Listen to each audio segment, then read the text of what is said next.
well, guess what? Now this is the part of the music we don't normally listen to. Because this is deep into the song. So anyways, go ahead, just give the intro. Hello and welcome to the 741st edition of the TD Gaming Podcast and 574th episode of Video Game Roundtable. I am TJ Denzer. I am Jonah Falcon. The VGRT Gaming Podcast focuses on game news from around the industry. Yeah, we're doing everything wrong today. For those of you who don't know, TJ was not available yesterday, so it was just me and Scott. Now Scott's not available, so it's just me and TJ. But the thing is that the shit that's going on this past week is so weird that we just have to get everybody's opinion on it. It is just going crazy with rumors, especially some of the rumors which are not rumors, but not rumors. Anyways, go on. You've been talking about how you got back into Armored Core 6.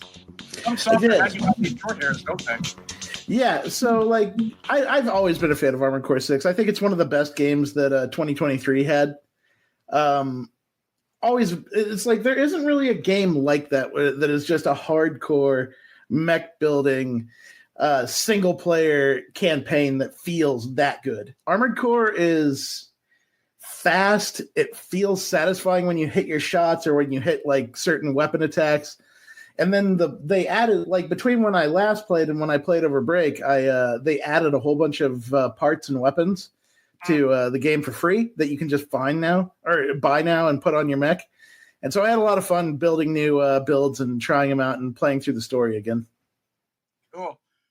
I've been playing Mediopolis or Media. How, that's one of those strange games that I have to look at my thing again. It is Memoriapolis, right? Memoriapolis. Yeah, I talked about this last week. Or actually, I showed you a video of it. It's basically a city building game, except all you do are place down buildings and everything else goes up. Like the roads build themselves and the people come themselves. All you're doing is building buildings and trying to influence them. It's interesting. It takes place during the Roman times. It's not quite catching me, but I think that this is an early access product, though, and it's far from being complete. It looks pretty, but it hasn't. I've been playing Against the Storm instead, which has been around since December 2023.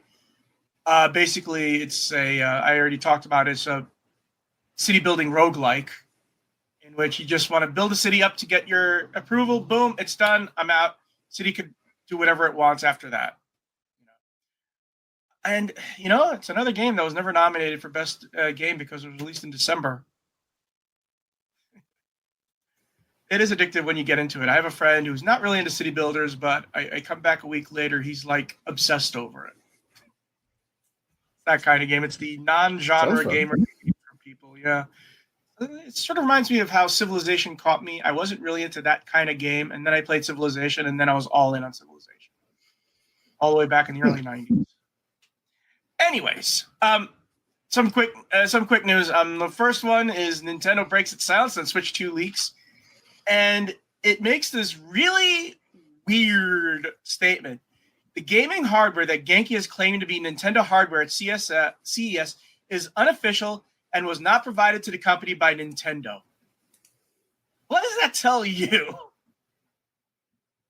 The wording of that is so weird. What it's telling me is that is the Switch 2, and we can't confirm it. And whatever that thing Genki is waving around, we didn't give him permission to show it off. That's a weird. Yeah, I saw the leaks while I was traveling this week, and I saw like the unofficial showing of it. What did you think? On the bottom there. I mean, that looks like a mock-up, but it looks like a real device. It looks like something that you would have. I don't think it's going to be white with a black, back like that. Mm-hmm. I think you have different colored switches, like blue switch, yellow switch, red switch. Yeah. But I think that is basically what you'd expect the Switch to be.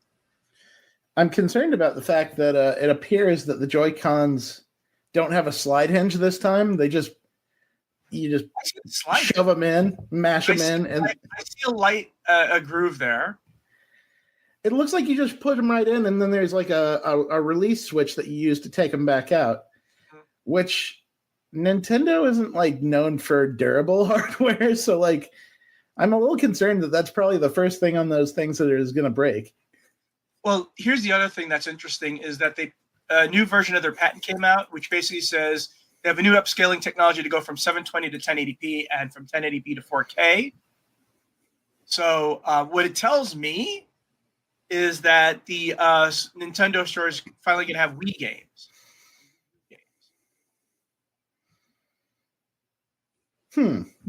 That would be interesting. And I know I'm going to make a lot of people old that Wii games are now retro games. Yeah. They're retro now. Sorry. Just like the Xbox 360 is retro now. So is the PlayStation 3. Those are retro games now. But that's not all the craziness that's going on with surrounding Nintendo and Microsoft and all of that. So let's get into game news. Microsoft announces Xbox Developer Direct. And one interesting thing is this coming just before the Nintendo Direct. So Microsoft will once again hold an Xbox Developer Direct to kick off the new year with deep dives into a small selection of upcoming Xbox Games Studios titles. It's going to be on January 23rd at 1 p.m. Eastern. And they're going to have detailed looks at Doom: The Dark Ages, which I know you're salivating over. South of Midnight, which I'm interested in. It's that, if you remember, it's that weird Cajun game in which I think the girl was riding on a giant turtle. And Claire Pure, Expedition 33, which is basically what everybody wants Final Fantasy 16 to be.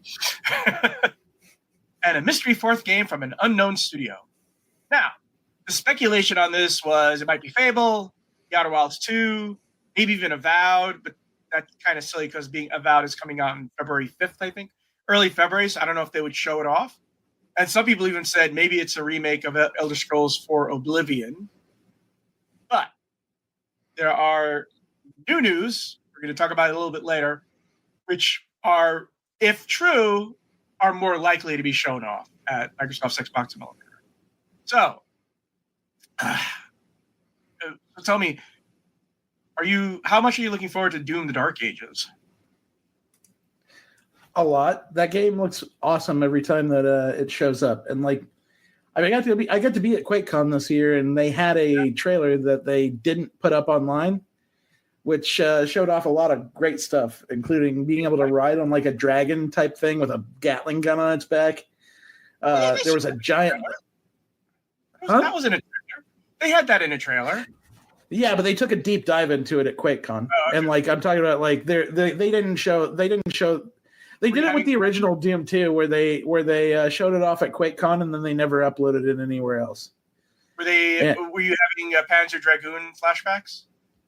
No, it was like a sprawling battlefield, and you're just the Doom guy riding a dragon and blasting everything on the ground with a Gatling gun. And then, are you playing the side of a van? It's like something you might see painted on the side of a van. Yeah, I'm a dude with a spear riding a dragon, and there's a chick in a chainmail bikini behind me. Well, there was a lot more demons than chicks in chainmail bikinis, but there was also and shooting them at people. They also had like a Titan robot type thing where you fought. I think it's called I forget what the name of the demon that's like the giant demon that's like a skyscraper in Doom. Oh, I know what you're talking about. Icon of Sin. You basically fight it with this giant robot and a Rock'em Sock'em Robots battle. And I got to see them use the shield as sort of a Captain America type like ricocheting effect. There was I'm starting to wonder if the guys at Doom are starting to look at Duke Nukem 3D and saying, let's borrow some of that stuff. They're going all out on over the top, which I love. It looks very fun, and I'm really excited to get it in our hands. Oh, imagine if someone he had, hey, remember me? Duke's down. Yeah, it was a Duke reference in Doom. I wish Duke Nukem would come back, but he's not doing so hot these days. The thing is that it's sort of be like Sonic and Mario at the Olympics, sort of that kind of thing. They're not rivals anymore because it's so old. It's too old to be a rival now. Claire Obscure Expedition 33, everybody's excited about. Mm-hmm. I haven't had much thoughts on this one. Like I've seen it, but like I really haven't felt one way or the other about it yet. Well, guess what? They're gonna have a detailed look at it. Yeah, I'll keep an eye out for that because like I don't know what to think of it yet. So, next news item: the Switch 2 is reportedly getting Halo and another big Xbox game, with Microsoft set to be a very quote unquote big supporter. While everybody's waiting for Nintendo to reveal the Switch 2, even though Genki has been waving it around like a banner. Another reliable leaker, Nate the Hate, has leaked. He was the one who leaked last year that Sea of Thieves, Hi-Fi Rush, Grounded, and Pentiment would be on the PS5 and also two of them on the Switch. He now has a new report and says that Microsoft is going to be supporting the Switch 2 big time by having Flight Simulator and Halo the Master Chief Collection in 2025. Let's focus on that for a moment. This has to be Microsoft having a streaming service on the Switch 2.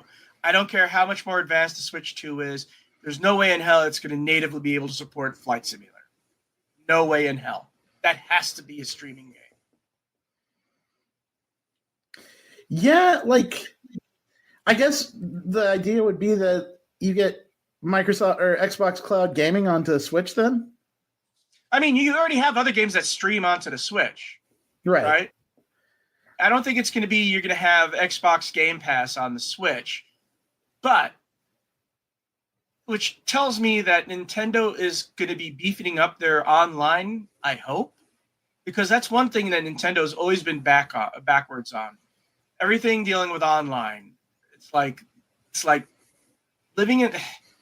If it isn't Wi-Fi, they don't care, right? So it's going to be interesting to see how it supports Flight Simulator and Halo. You know, wow, you're going to have Halo, and here's the other thing: those two games are also going to be on PlayStation. Mm-hmm. But remember we were talking about the hidden game for Microsoft Direct? Well, he also says that Final Fantasy VII Remake and Rebirth and Final Fantasy 16 will all be coming to the Xbox Series XS and Switch. So you can bet your bottom dollar, if that's true, that'll be the fourth thing that Microsoft shows off at Microsoft Direct. We're going to have Final Fantasy VII, both parts, and also Final Fantasy 16.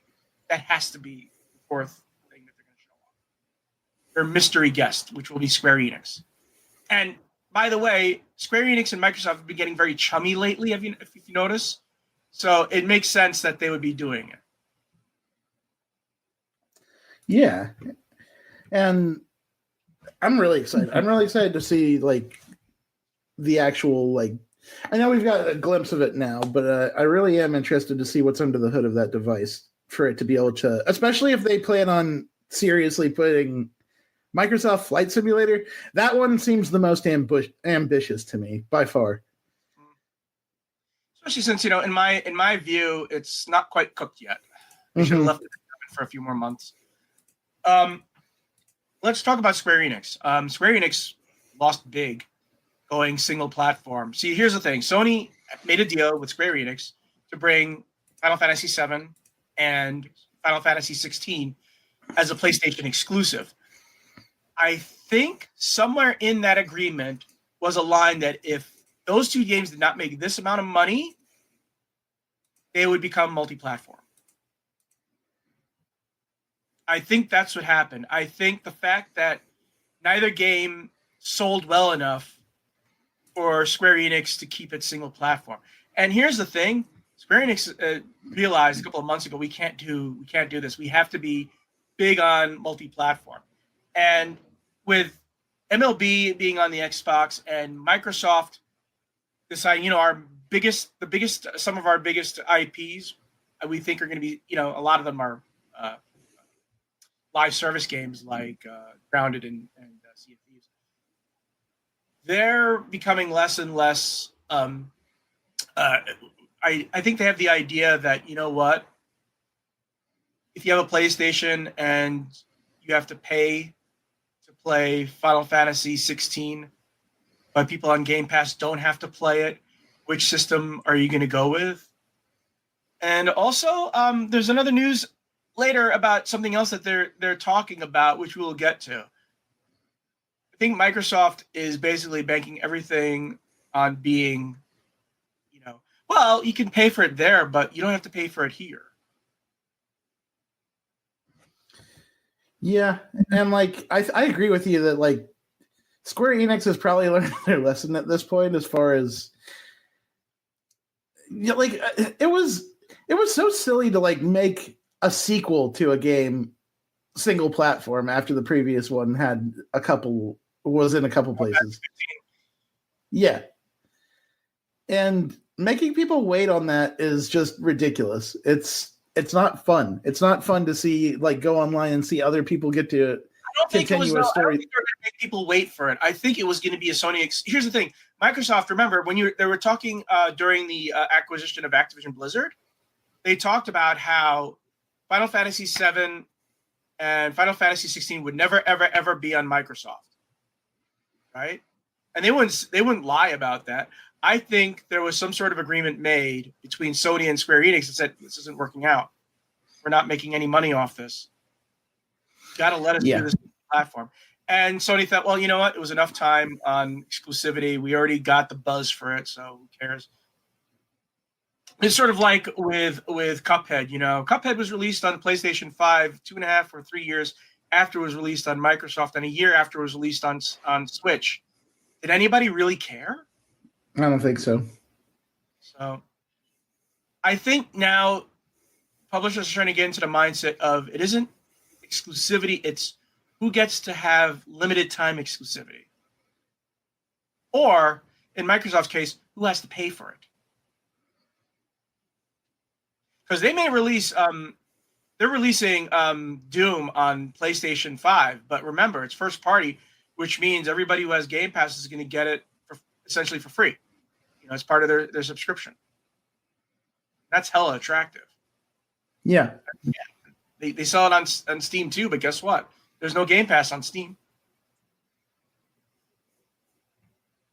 It's interesting. And the thing is that Sony was sort of forced into doing their version. Oh, God, did you see how angry people are at the new PlayStation Plus? It's like, oh, we get to have Suicide Squad kill the Justice League. Yay! Oh, by the way, it's being offered for free right now. Also, it's already been on your PlayStation Plus. Also, it's a live service game that has already had its any future content canceled. So it's like, okay. And it's also being sold for free. They're giving it away. Hey. So, I mean, see, Sony is still under the traditional make a game, sell for $70, and that's it. Well, Microsoft is thinking to the future, and we're going to talk about the other thing that's in the news about them. But why don't we discuss the shit show that's going on with Ubisoft? Go ahead, TJ. Assassin's Creed Shadows delayed again as Ubisoft explores company sales options. From Eurogamer. Ubisoft has said that it is delaying Assassin's Creed Shadows again as the company explores sale options. The highly anticipated next Assassin's Creed game will now launch on the 20th of March. Previously, the game was set to arrive on the 14th of February after its initial delay from November 2024. Ubisoft said today that it is currently taking, quote, decisive steps to reshape the company and had now appointed advisors to, quote, review and pursue various transformational, strategic, and capitalistic options to extract the best value for stakeholders. In other words, they're basically prepping it to sell off and probably take private. In plain English, it sounds like Ubisoft is indeed investigating options for a sale, as suggested by several reports late last year. In December, news agency Reuters reported that Ubisoft was discussing buyout options with Chinese giant Tencent, already a major shareholder, that would take the company private. Let's just interrupt here. Now, we have to do this with also the knowledge that the U.S. military has put Tencent in their shit list. Mm-hmm. They have labeled them a foreign military organization. Yeah, that's not good. And that is also there's something going on with TikTok today, and I don't know if they decided to let it go or not. But yeah, I mean, Tencent says we're not a foreign military. Yeah, but you know what? You're gathering user data. And oh, by the way, if China wants that user data, they tell you give it to us, you have to give it to them. Yeah. But Ubisoft's statement notes the recently confirmed end of shooter X-Defiant in December and the subsequent closure of 3 studios and high-cost geographies. Ubisoft additionally said it has suffered lower than expected holiday sales, mainly for Star Wars Outlaws, and had also lowered financial expectations due to the discontinuation of X-Defiant. Assassin's Creed Shadows is a pivotal project for Ubisoft. It is the company's biggest blockbuster in development, and its most anticipated release since 2020's Assassin's Creed Valhalla. Its launch also heralds a new era for Assassin's Creed as a core focus for the company, with other projects of various shapes and sizes set to follow on an annual basis, all tied together via a new software hub. Hey, remember when Ubisoft released Rayman games? I remember when they said they were going to make Beyond Good and Evil 2. Well, no, see, Beyond Good and Evil 2. No, I'm just saying that everything's an open world game. And yeah, I mean, here's the thing. I played Star Wars Outlaws. It wasn't a bad game. It had some quirks about it that I didn't like navigation. But it wasn't a bad game. But the thing is that not everybody needs to play an open world game over and over and over again. Ubisoft just went to that well one too many times. And it's like, I loved Watch Dogs Legion, but, you know, that's just one of all their other games. I didn't like Far Cry 6. I didn't like any of the Assassin's Creed games. I know people loved Valhalla, but that was, to me, that was a long slog. It was like, when is this ever going to end? I stopped playing because it got so boring. Yeah, that game was bloated as hell. And I really feel like that's a common theme among a lot of recent Ubisoft stuff. Yeah. It just, I miss variety out of them instead of just doing open world games all the fucking time. Well, here's the other thing. They did release Prince of Persia, right? Which is a side-scrolling action game, right? And I know it got good reviews, but I tried it, and I felt like I was playing a one-man developed game that was an indie game that was pretending to be a AAA game. And it was clunky as hell, and I really wasn't having fun with it. I mean, never mind the fact that they've also been working on a remake of Prince of Persia: Sands of Time, and that's nowhere to be seen. Yeah. Like, it's purposeful how bad Ubisoft has been managed lately. And I don't care about any of the politics or any of the stupid stuff that people talk online. It feels like they're just shoddy when it comes to like just figuring out what people want out of their games anymore. Here's the thing. I remember when it was EA, Activision, Ubisoft. They were part of a big three. And now they're not. Yeah. Times have changed. And I feel like Ubi's best days are behind it, in my opinion. Here's the thing. Let's say Ubisoft. Here's the thing. I would rather Ubisoft get purchased by Sony or Microsoft because they are right to be taken over by either of them, because that's why Microsoft went after Activision Blizzard, because they were in their low point too. You know, it's sort of like, oh, well, let's buy low, sell high, and it's like I wouldn't even care if Sony decided to make all Ubisoft games exclusive, because I don't care about Ubisoft games anymore. Just make sure it's owned by, well, not a Chinese company. Yeah, it's going to be interesting to see how things turn out, but I really don't have optimism for the future of Ubi. There's just nothing they're doing anymore that makes me feel like excited about what they do. Yeah. Well, this story has something to do with Ubisoft, but actually they really don't have anything to do with it. Ubisoft deeply disturbed by damning reports of abuse at Assassin's Creed Shadow support studio. And this comes from Eurogamer. Ubisoft responded to a damning report of mental and physical abuse at Indonesian support studio Brandoville. So what they mean by that is that, you know how in Call of Duty, they pull all the other little, they pour all these contractors in, and use minor studios and I know this bugs the hell out of you, like Vicarious Vision. Oh, Vicarious, can you work on this part of Call of Duty for us? Thanks. Well, that's basically what this is. This is basically a contract work. The studio provided assistance to Ubisoft on the forthcoming Assassin's Creed Shadows, and it closed in August last year, after which reports of abuse emerged. So these guys also worked on Age of Empires 4, so it's not like they were owned by Ubisoft. But god damn it, the report is just, it's worse than disturbing. People Make Games detailed allegations of abuse from Brandoville by Brandoville Commissioner Kwan Cherry Lai, who ran day-to-day operations of the studio. From the reports alleged that from 2019 to 2024, Lai abused multiple employees. This ranged from imposing a strict work schedule and daily Christian worship to forcing an employee to write lines like a schoolchild, humiliating her in front of colleagues, and demanding a video of her slapping herself 100 times as punishment. This is like The Simpsons, isn't it?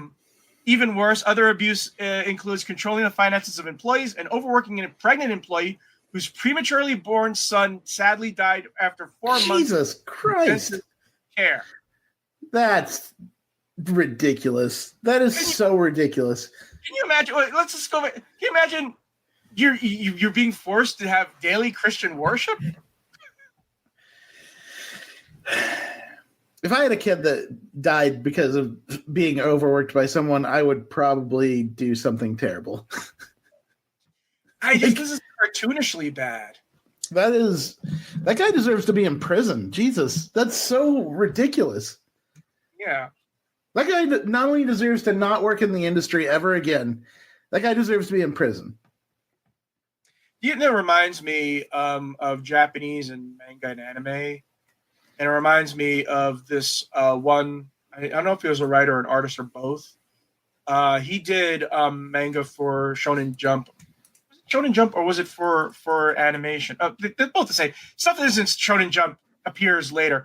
But he did a lot of moe and pedo stuff in his manga, right? Which is not illegal, or at least there are certain rules. And then he got arrested for doing pedo stuff for real. And his punishment was 2 years probation, and that was removed because he was punished enough by being fired from his job and not being able to work in manga. Really. Strange laws. Very. That reminds me of this. It's like, well, his punishment is he'll never be able to work in the video game industry again. That's not how it works in the United States. I don't know. It's just bizarre. Yeah. And disturbing. Highly disturbing and highly disappointing. And then we think about what happened at Bondi, right? And with LA Noire, and it's sort of like makes that creep seem like a saint in comparison. Yeah, no kidding. And that guy sucked too. Like that guy really, really sucked. But like he thinks he what's it called? He was fair. And listen, if you ever want to do a thing, just go into the rabbit hole of Studio Bondi and LA Noire and the stuff that he put those people through. But the stuff that he put those people through was just run-of-the-mill verbal abuse and crunch time. He never forced anybody into Christian worship or have them shoot a video of someone slapping themselves 100 times. Yeah, what a ridiculous thing. I would just like to see everything that he did to others have him done to him. Right? He can't get pregnant, of course, but, controlling the finances, too. That, really. You imagine your boss says, no, I'm going to tell you how you're going to spend your money. Oh, boy.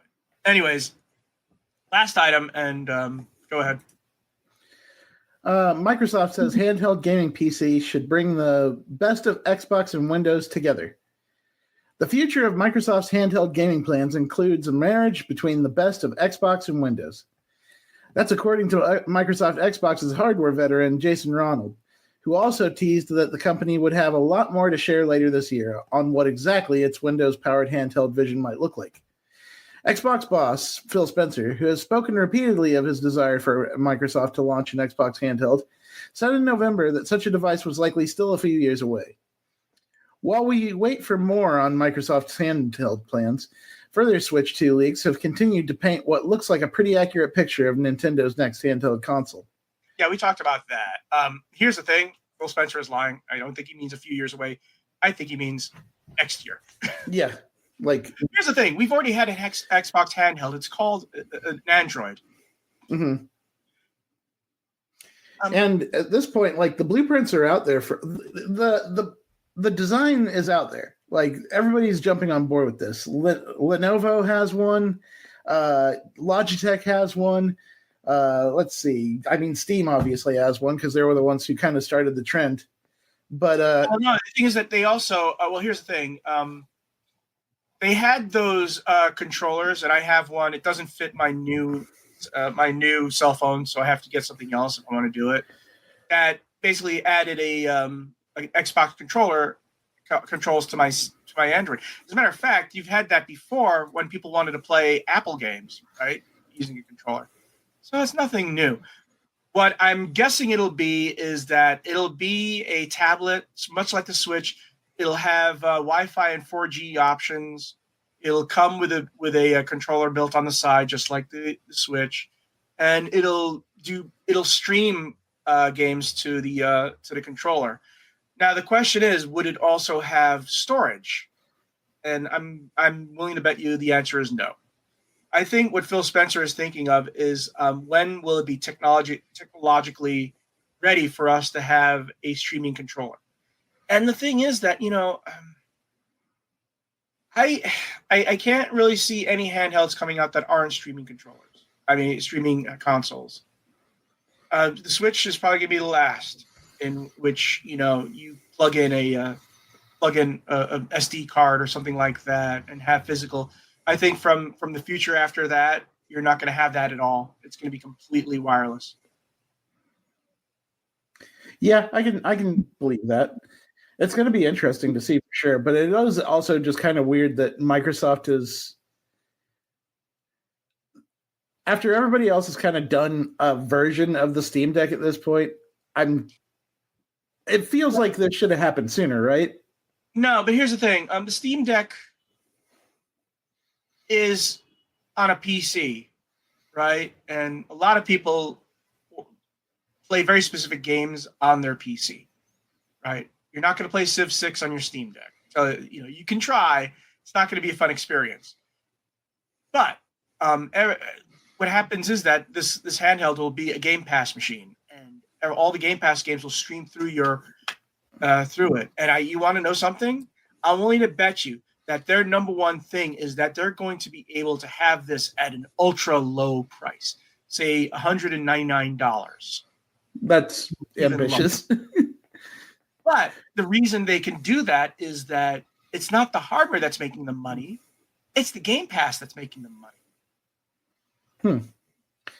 I would just be interested in seeing I would be interested in seeing Microsoft run a machine that can natively run Windows and access all the things that I would want to do with a Windows native handheld device. Oh, you know what? You could always have that with Microsoft Edge on that device. Yeah, and I mean, not just run like Xbox apps and Game Pass, but also why shouldn't I be able to access my Steam library on that thing? I can on my desktop. It has a virtual keypad on it. Like on a cell. We'll see. Right, but I think it'll be Game Pass machine first, and all the other apps later. But the thing is, here's the other question: is will you be able to upload the apps? Any apps you want. Like, hey, I want to install Firefox on it. I want to install Steam on it. Here's the thing. Imagine if Xbox and Steam have a partnership. Yeah, that would be interesting. If it's going to be a stream machine, that's fine. But I think that coming directly from Xbox or Microsoft, I want a little bit more out of it. I want them to make something that's like, I don't know. I'm not gonna jump on something that's like an Xbox handheld if it's not gonna do. But it's not for someone who plays on Steam. It's for someone who wants to play their Xbox games in their bed. Sure. And but like, of course, you're going to have you be allowed to stream it to a TV. But here's the thing: you don't even need to do that because you already have Samsung smart TVs that can stream Xbox Live games. Because my smart TV is always asked, "Do you want to do Xbox Game Pass?" I already have it on my computer on my Xbox. I don't need to do it. But imagine if that all of a sudden now you have a controller for your TV to play your Xbox. It's going to be interesting. It will be. And they say they're going to show this later this year, so it sounds like we won't be waiting too long to find out what it looks like. It's the footsteps of the end of consoles, basically. The footsteps of doom to the consoles as we know it. I don't think they'll... Here's the thing, though. The purpose of a console, though, is to have the hardware, and not a lot of people have great internet connections, so it's going to be a long while before we lose consoles. It'll be like 20, 30 years. When everybody has super high speed internet and they're able to stream and have the best, people will still want to have PCs and people will probably still want, but the concepts of the console will change. I'm wondering if by then it'll be sort of like buying a TV, right? Microsoft's console box plays the same exact games as the Sony console box.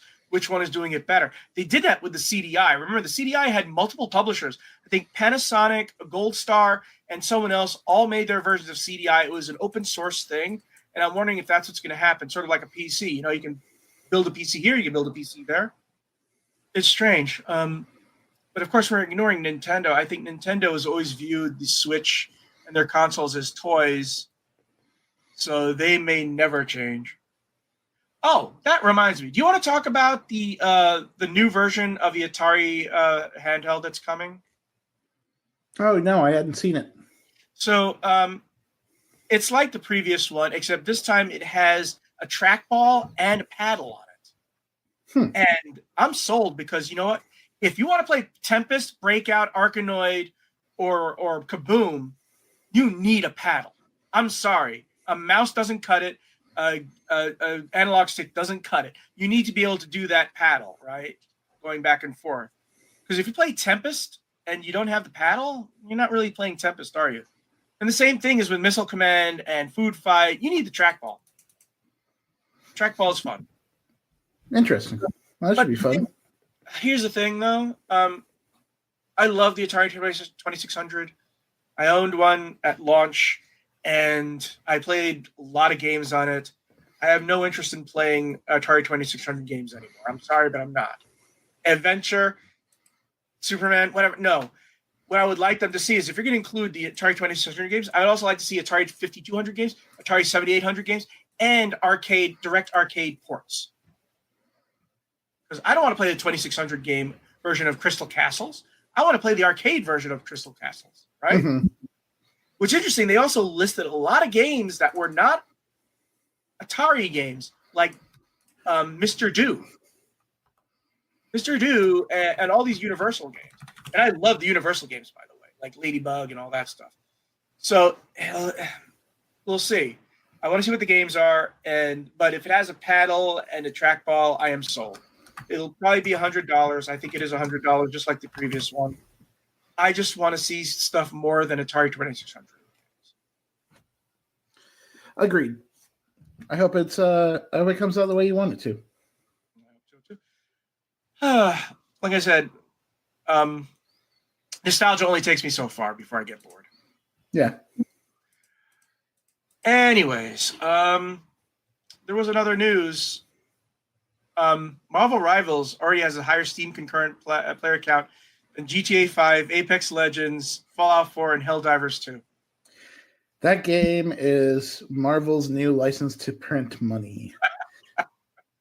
And like it's working on me too. I've been playing it a little bit, and like it's the best version of Overwatch that we've had in a long time. And like it's not it's not a mistake that a whole bunch of Overwatch fans and a whole bunch of Overwatch pros are going over there and kind of demanding Overwatch things, which I hope they never get, because they are asking for things like bring back 222 comp, and I'm like, no, let it be fun. Let it be like whatever we want it to be. You can have your little competitive 222 thing over on your own time. Let us have fun here. And I feel like NetEase and Marvel Games are kind of sticking to that for now, which I'm happy to see. There are also there's so many leaks going on about this game, about what characters are coming. Like in the last week alone, they're launching the entire Fantastic Four, not just like a couple characters, but like Reed Richards, Sue Storm, The Thing, and Human Torch. They're all coming to the game. I remember when Spider-Man was a member of the Fantastic. Well, Spider-Man's been a member of everybody. He's been a member of the Avengers. He's been a member of the Fantastic Four. Yep. And then in this last week, I've also heard that Professor Xavier and Cyclops are going to be coming to the game as well. Which I always wanted Cyclops in there. I think he'd be a fun character in that game. Another interesting news item that popped up is House of the Dead 2 remake is finally revealed. I saw the trailer. It looks really nice, but if you really want to get my attention, do remake Typing of the Dead. That would be fun. I had Typing of the Dead somewhere on my PC, in which I had this file. It was like from Abandonware, and it was fully made, and it's so fun to do Typing of the Dead. And not the new game. I mean the original one that basically just swapped out the gun with key presses. Even on the guys, like the guys had these weird little they were like backpacks attached to a Dreamcast and a keyboard. In front of them, yeah. It was really funny. Like they really stuck to the gimmick, and it was such a blast. Yeah. And it was educational. Well, I mean, it was better than Mavis Bacon teaches typing. I grew up on that, so I'm a little biased, but I do love Typing of the Dead. It's very fun. Yeah. Hitman passed the $75 million milestone. For the entire franchise? Yeah. That's pretty cool. World of Assassination. Hitman World of Assassination, which I guess includes the remakes 1, 2, and 3. That's pretty great. They've been doing a lot of high-profile crossovers with that game. They just put Jean-Claude Van Damme in the game as an assassinable, as a target. Yeah, I mean, basically they made the base game for free, starter pack. So that's one way to do it. But yeah, I haven't really played the Hitman games. I know you've played the shit out of them. They're a blast. They're one of the best. I still think they're one of the best sandbox games out there, as far as just like the sheer amount of puzzle solving and ways you can go about anything. I love those games. They're so they spur creativity, and there's really no wrong way to go about it besides like if you're going for like the silent assassin thing. Which even then, have you ever seen people do silent assassin runs of missions in that game? It's pretty insane the kind of stuff they come up with. Yeah. It's like building a Rube Goldberg murder contraption in a sprawling map, and it's just ridiculous to see how all the pieces fall together when you get it right.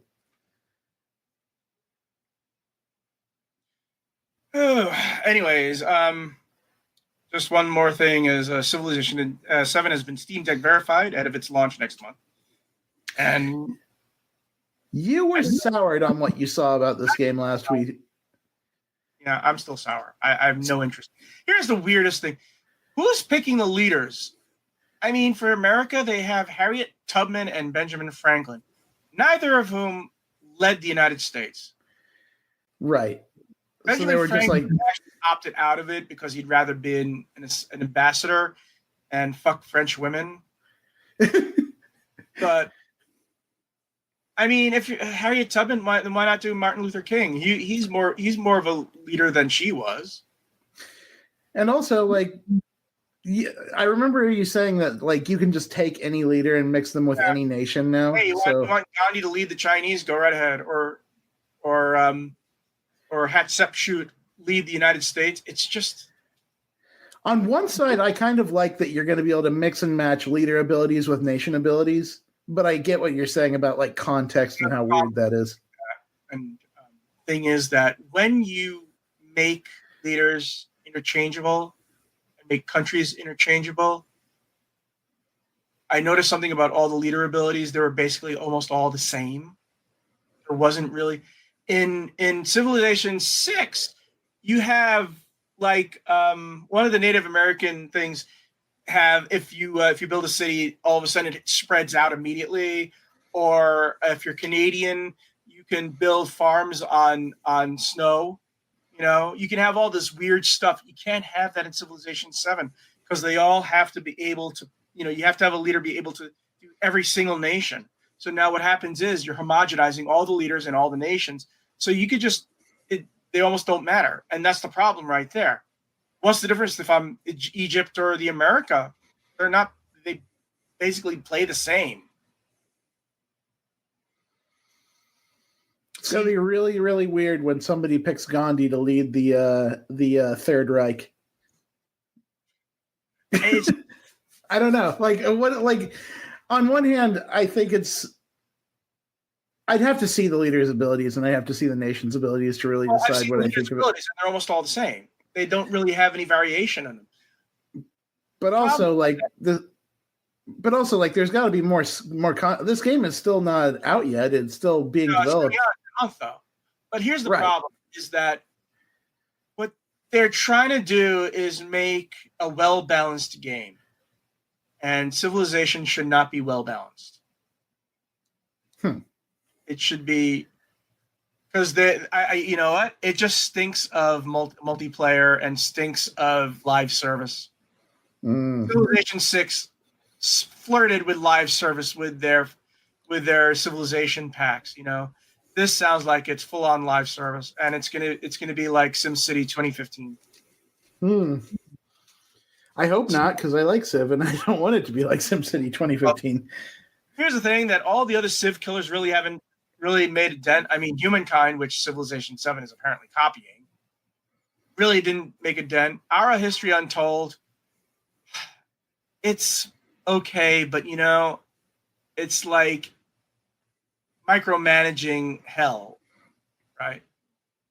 Even more so than Civ. So no one's really gotten a good Civ game, except for Civ. And now Civ is trying to emulate other Civilization type games. And it's just taking them away from what people like. The only ones that I have felt like have done it well is Endless, the Endless games. Yeah.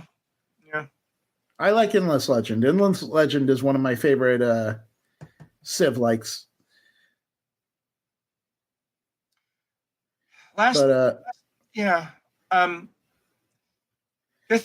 one amuses me. My Summer Car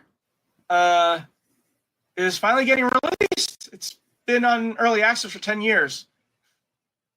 And the reason why I'm so attuned with this game is that it's one of the most popular games on Game Watcher for downloading mods. It's like every time I put up some mod for My Summer Car, it would immediately get tons and tons of downloads.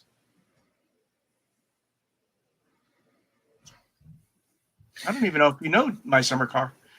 I don't know. Yeah, no, I don't know that one. Driving around in a shitty car, and you have to do maintenance on it. Anyways, that's basically all. There's not much other news that we can talk about.